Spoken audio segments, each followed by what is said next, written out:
আসসালামু আলাইকুম। আজকে আমি আমার ক্যাম্পাসের একটা ভিউ নিচ্ছিলাম। বৃষ্টির পরে ক্যাম্পাসটা সত্যি অনেক সুন্দর লাগছে।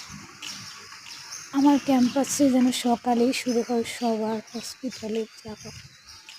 সবাই যেন তার নিজ নিজ কাজে ব্যস্ত হয়ে পড়ে হসপিটালে রোগীদের পাশে গিয়ে তাদের সেবা করার জন্য সে সকাল থেকেই তৈরি হয়ে থাকে। সে রাতে ভেবে নেয় যে কাল তার কখন ওয়ার্ডে গিয়ে রোগীর সেবা নিতে হবে, সেজন্যই প্রিপারেশন নিয়ে থাকে। এভাবেই চলে একজন স্টুডেন্ট নার্সের সকালের সূচনা। এভাবেই সে তার কর্মজীবন শুরু করে। সকালে বৃষ্টি হয়ে গেলেও সে তার কাজে যাওয়া অফ রাখেনি। সে প্রকৃতির সাথে মানিয়ে নিয়ে সে তার কর্মজীবন শুরু করে। সে সকাল থেকেই সমস্ত কিছু উপেক্ষা করে সে তার রোগীদের সেবার জন্য হসপিটালে চলে যায়।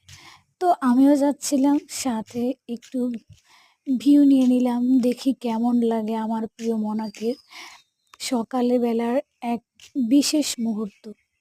সেজন্য আমার প্রিয় ক্যাম্পাসটাকে একদিন স্মৃতির পাতায় রেখে দিলাম। বৃষ্টি স্নাতের পর কেমন লাগলো? অবশ্যই আমার কাছে অনেক সুন্দর লেগেছে। এটা সবার প্রাণের ক্যাম্পাস। এখানেই তৈরি হয় প্রতিটি স্বপ্নের আনাগোনা।